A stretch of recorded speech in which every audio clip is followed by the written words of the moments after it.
اللہ خیر. مولانا شیخ علی قاسمی صاحب اپنا مقالہ پیش کر رہے تھے. میں مولانا جمیل الرحمان صاحب کے شکر گزار ہیں، وہ داعش پر تشریف لے آئے ہیں، وہ ہمارے سینئر فضلاء میں سے ہیں اور ہمارے ساتھ ان کا ہمیشہ بھرپور تعاون رہا ہے. اللہ تعالیٰ ان کو جزائے خیر دے اور امید کرتے ہیں کہ انشاءاللہ ہمارے پروگراموں میں تشریف لاتے رہیں گے، جس سے ہمارے پروگرام میں مزید رونق بڑھے گی انشاءاللہ. اور دوسرے پروگرام میں جو آنے والا ہے تقریباً 2 مہینے یا 4 مہینے کو جب بھی ہو، ہمارے فضلاء سارے ہم موجود ہیں. ان سے درخواست یہ ہے کہ جو لوگ مقالے میں یا اس پروگرام میں جو مطلب تعلیمی اعتبار سے شرکت کرنا چاہتے ہیں، وہ اپنا نام مولانا مولانا اشرف علی قاسمی صاحب کو لکھوا دیں یا مولانا نجیب قاسمی صاحب کو لکھوا دیں. قال الله تعالى ان اعبدوا الله واتقوه واجبون يغفر لكم ذنوبكم ويؤخركم الى اجل مسمى ان اجل الله اذا جاء لا يؤخر لو كنتم تعلمون. وقال الله تعالى كل نفس ذائقة الموت وانما توفون اجوركم يوم القيامه ومن زحزح عن النار وادخل الجنه فقد فاز وما الحياة الدنيا الا متاع الغرور. آل عمران. ہر جاندار کو موت کا مزہ چکھنا ہے اور تم سب کو تمہارے اعمال کے پورے بدلے قیامت ہی کے دن ملیں گے. پھر جس کو دوزخ سے بچا لیا گیا اور جنت میں داخل کیا گیا وہ صحیح معنی میں کامیاب ہو گیا اور دنیاوی زندگی جنت کے مقابلے میں دھوکے کے سامان کے سوا کچھ بھی نہیں. میں مولانا محمد نجیب قاسمی صاحب سے درخواست کرتا ہوں کہ وہ اپنا مقالہ بعنوان کل نفس ذائقۃ الموت پیش کریں.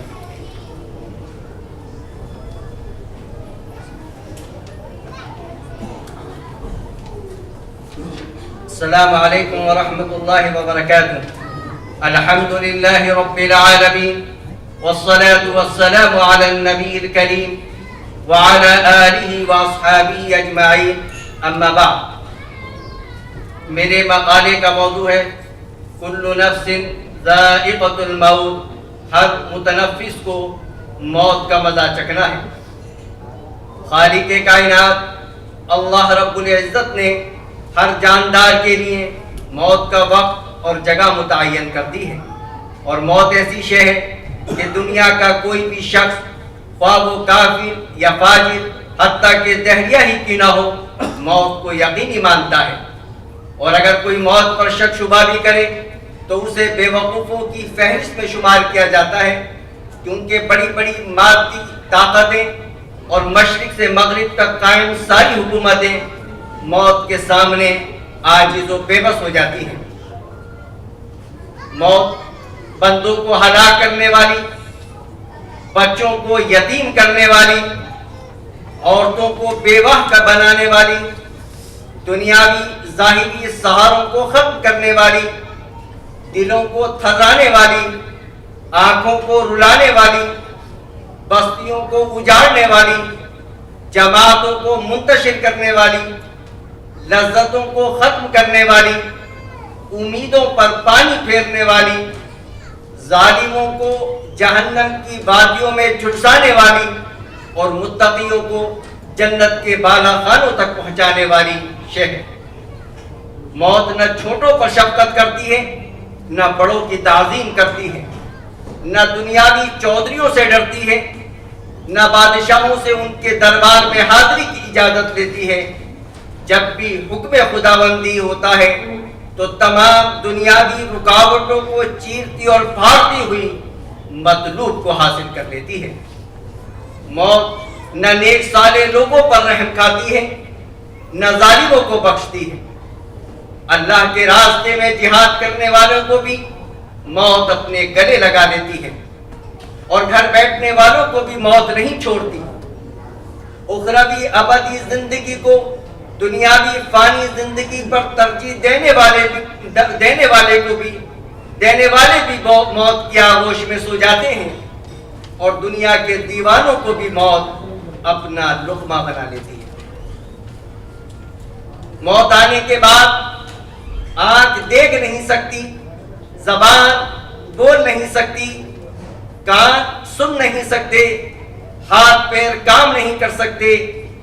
موت نام ہے روح کا بدن سے تعلق ختم ہونے کا اور انسان کا دار فانی سے دار بقا کی طرف کوچ کرنے کا. ترقی یافتہ سائنس بھی روح کو سمجھنے سے قاصر ہے، حالانکہ اللہ تعالی نے قرآن کریم میں واضح طور پر اعلان فرما دیا ہے قُلِ الرُّوحُ مِنْ أَمْرِ رَبِّي، روح صرف اللہ کا حکم ہے۔ موت پر انسان کے اعمال کا رجسٹر بند کر دیا جاتا ہے اور موت پر توبہ کا دروازہ بند اور جزا و سزا کا وقت شروع ہو جاتا ہے۔ حضور اکرم صلی اللہ علیہ وسلم نے ارشاد فرمایا اللہ تعالی بندے کی توبہ قبول کرتا ہے یہاں تک کہ اس کا آخری وقت آ جائے۔ ہم ہر روز، ہر گھنٹہ، بلکہ ہر لمحہ اپنی موت کے قریب ہوتے جا رہے ہیں۔ سال، مہینے اور دن گزرنے پر ہم کہتے ہیں کہ ہماری عمر اتنی ہو گئی، لیکن حقیقت یہ ہے کہ یہ ایام ہماری زندگی سے کم ہو گئے۔ موت ایک مصیبت بھی ہے، جیسے کہ اللہ تعالیٰ فرماتا ہے فَأَصَابَتْكُمْ مُصِيبَةُ الْمَوْتِ، اور وہیں تمہیں موت کی مصیبت پیش آ جائے۔ اللہ تبارک و تعالیٰ نے اپنے پاک کلام کی متعدد آیات میں موت اور اس کی حقیقت کو بیان کیا ہے، جن میں سے چند آیات پیش خدمت ہیں۔ كُلُّ نَفْسٍ ذَائِقَةُ الْمَوْتِ وَإِنَّمَا تُوَفَّوْنَ أُجُورَكُمْ يَوْمَ الْقِيَامَةِ فَمَنْ زُحْزِحَ عَنِ النَّارِ وَأُدْخِلَ الْجَنَّةَ فَقَدْ فَازَ وَمَا الْحَيَاةُ الدُّنْيَا إِلَّا مَتَاعُ الْغُرُورِ۔ ہر جاندار کو، ہر متنفس کو موت کا مزہ چکھنا ہے، اور تم سب کو تمہارے اعمال کے پورے بدلے قیامت کے دن ہی ملیں گے۔ پھر جس کو دوزخ سے بچا لیا گیا اور جنت میں داخل کر دیا گیا، صحیح معنی میں وہ کامیاب ہو گیا، اور یہ دنیاوی زندگی تو جنت کے مقابلے میں دھوکے کے سامان کے سوا کچھ بھی نہیں۔ اس آیت میں اللہ تعالیٰ نے انسانوں کی کامیابی کا معیار ذکر کیا ہے، اور وہ یہ ہے کہ اس حال میں ہماری موت آئے کہ ہمارے لیے جہنم سے چھٹکارے اور دخول جنت کا فیصلہ ہو چکا ہو۔ کل من علیہا فان ویبقى وجہ ربک ذو الجلال والاکرام۔ اس زمین میں جو کوئی ہے فنا ہونے والا ہے، اور صرف تمہارے پروردگار کی جلال والی اور فضل و کرم والی ذات باقی رہے گی۔ کل شیء ہالک الا وجہہ لہ الحکم والیہ ترجعون۔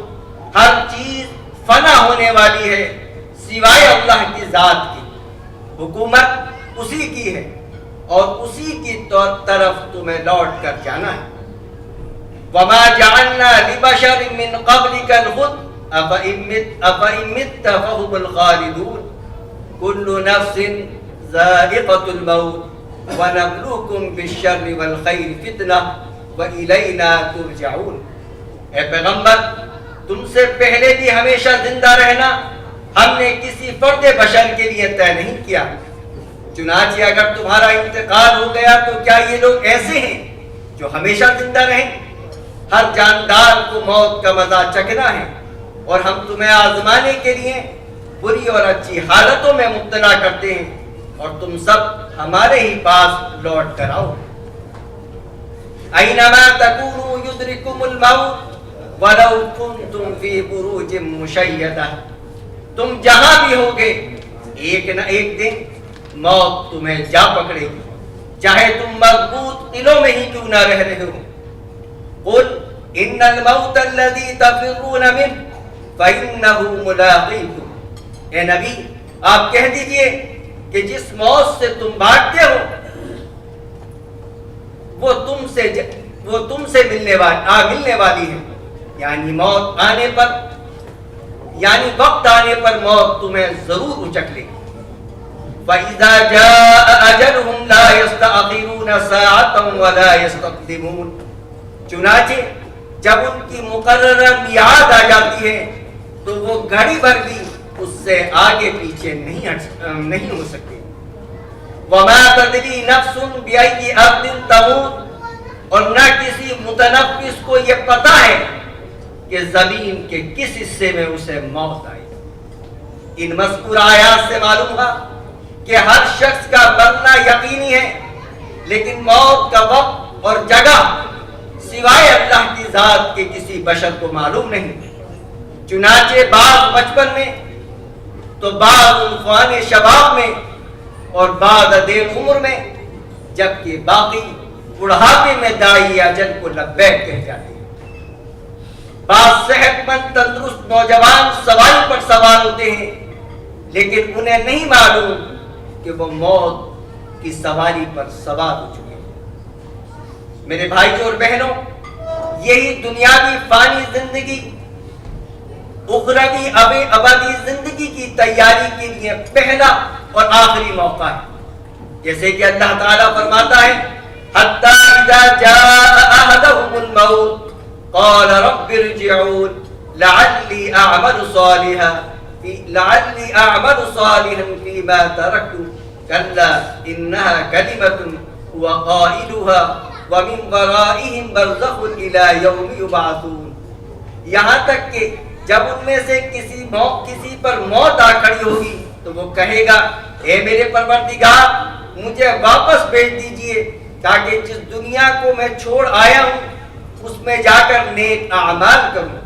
ہرگز نہیں، یہ تو بس ایک بات ہے جو وہ کہہ رہا ہے۔ اب ان سب مرنے والوں کے پیچھے ایک برزخ ہے جب تک کہ وہ دوبارہ اٹھائے جائیں۔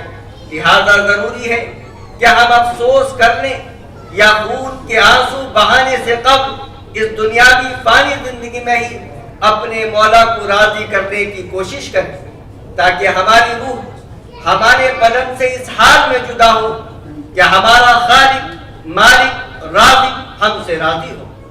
آج ہم صرف دنیاوی فانی زندگی کے عارضی مقاصد کو سامنے رکھ کر دنیاوی زندگی گزارتے ہیں اور دنیاوی زندگی کے عیش و آرام اور وقتی عزت کے لیے جدوجہد کرتے ہیں۔ لہذا آئیے دنیا کو دنیا کے پیدا کرنے والے کی ہی زبانی سمجھیں۔ وَمَا الْحَيَاةُ الدُّنْيَا إِلَّا مَتَاعُ الْغُرُورِ، اور یہ دنیاوی زندگی تو جنت کے مقابلے میں دھوکے کے سامان کے سوا کچھ نہیں۔ فَمَا مَتَاعُ الْحَيَاةِ الدُّنْيَا فِي الْآخِرَةِ إِلَّا قَلِيلٌ، دنیاوی زندگی کا فائدہ آخرت کے مقابلے میں کچھ بھی نہیں مگر بہت تھوڑا۔ قُلْ مَتَاعُ الدُّنْيَا قَلِيلٌ وَالْآخِرَةُ خَيْرٌ لِمَنِ اتَّقَىٰ وَلَا تُظْلَمُونَ فَتِيلًا، کہہ دو کہ دنیا کا فائدہ تو تھوڑا سا ہے، اور جو شخص تقوی اختیار کرے اس کے لیے آخرت کہیں زیادہ بہتر ہے، اور تم پر ذرہ برابر بھی ظلم نہیں ہوگا۔ وَمَا هَٰذِهِ الْحَيَاةُ الدُّنْيَا إِلَّا لَهْوٌ وَلَعِبٌ وَإِنَّ الدَّارَ الْآخِرَةَ لَهِيَ الْحَيَوَانُ لَوْ كَانُوا يَعْلَمُونَ، اور یہ دنیاوی زندگی کھیل کود کے سوا کچھ بھی نہیں، اور حقیقت یہ ہے کہ دار آخرت ہی اصل زندگی ہے اگر یہ لوگ جانتے ہو۔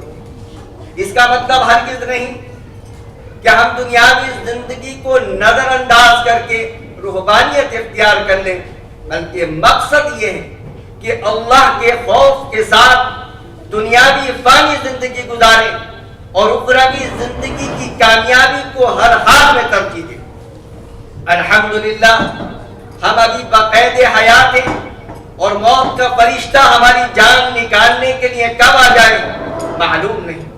حضور اکرم صلی اللہ علیہ وسلم نے ارشاد فرمایا، 5 امور سے قبل 5 امور سے فائدہ اٹھایا جائے، بیماری سے قبل، بڑھاپا آنے سے قبل جوانی سے، مرنے سے قبل زندگی سے، کام آنے سے قبل خالی وقت سے، غربت آنے سے قبل مال سے، بیماری سے قبل صحت سے۔ لہذا ہمیں توبہ کر کے نیک اعمال کی طرف سبقت کرنی چاہیے۔ اللہ تعالیٰ فرماتا ہے، وَتُوبُوا إِلَى اللَّهِ جَمِيعًا أَيُّهَا الْمُؤْمِنُونَ لَعَلَّكُمْ تُفْلِحُونَ، اور اے مومنو تم سب اللہ کے سامنے توبہ کرو تاکہ تم کامیاب ہو جاؤ۔ میرے عزیز بھائیوں، قیامت کے دن کسی انسان کا قدم اللہ تعالیٰ کے سامنے سے ہٹ نہیں سکتا یہاں تک کہ وہ 5 سوالات کا جواب دے دے. زندگی کہاں گزاری، جوانی کہاں لگائی، مال کہاں سے کمایا، یعنی حصول مال کے اسباب حلال تھے یا حرام، مال کہاں خرچ کیا، یعنی مال سے متعلق اللہ اور بندوں کے حقوق ادا کیے یا نہیں، علم پر کتنا عمل کیا. حضور اکرم صلی اللہ علیہ وسلم نے ارشاد فرمایا اذکروا ہاضم اللذات، ایک روایت میں ہے اکثروا ذکر ہاضم اللذات، لذتوں کو ختم کرنے والی موت کو کثرت سے یاد کیا کرو. موت کو یاد کرنے کے چند اسباب، یعنی وہ اعمال جن سے موت یاد آتی ہے، یہ وقتاً فوقتاً قبرستان جانا. حضور اکرم صلی اللہ علیہ وسلم نے ارشاد فرمایا کہ قبروں کی زیارت کیا کرو، اس سے تمہیں آخرت یاد رہے. مردوں کو غسل دینا یا ان کے غسل کے وقت حاضر ہونا. اگر موقع میسر ہو تو انتقال کرنے والے شخص کے آخری لمحات دیکھنا اور ان کو کلمہ شہادت کی تلقین کرنا. جنازے میں شرکت کرنا، بیماروں اور بوڑھوں سے ملاقات کرنا. آندھی، طوفان اور زلزلے کے وقت انسانوں کی کمزوری اور اللہ جل جلالہ کی طاقت و قوت کا اعتراف کرنا. پہلی امتوں کے واقعات پڑھنا. موت کو کثرت سے یاد کرنے والوں کو اللہ کی جانب سے مذکورہ اعمال کی توفیق ہوتی ہے. گناہوں سے توبہ نصیب ہوتی ہے، گناہوں سے حفاظت ہوتی ہے، سب دل نرم ہو جاتا ہے اور وقتاً فوقتاً آنکھوں سے آنسو بہہ جاتے ہیں. دل قناعت پسند بن جاتا ہے، عبادت میں نشاط پیدا ہوتی ہے، بہت ساری دشواریاں آسان ہو جاتی ہیں، لمبی لمبی امیدیں اور امنگیں کم ہو جاتی ہیں، تواضع اور انکساری پیدا ہوتی ہے جس سے انسان دوسروں پر ظلم کرنے اور کبر کرنے سے محفوظ رہتا ہے. اخروی زندگی یاد رہتی ہے جس سے اللہ تعالیٰ کا خوف پیدا ہوتا ہے. اللہ تبارک و تعالی ہم سب کو مرنے سے قبل مرنے کی تیاری کرنے کی توفیق عطا فرمائے اور ہمیں دونوں جہاں کی کامیابی و کامرانی سے نوازے. آمین. السلام علیکم ورحمۃ اللہ وبرکاتہ.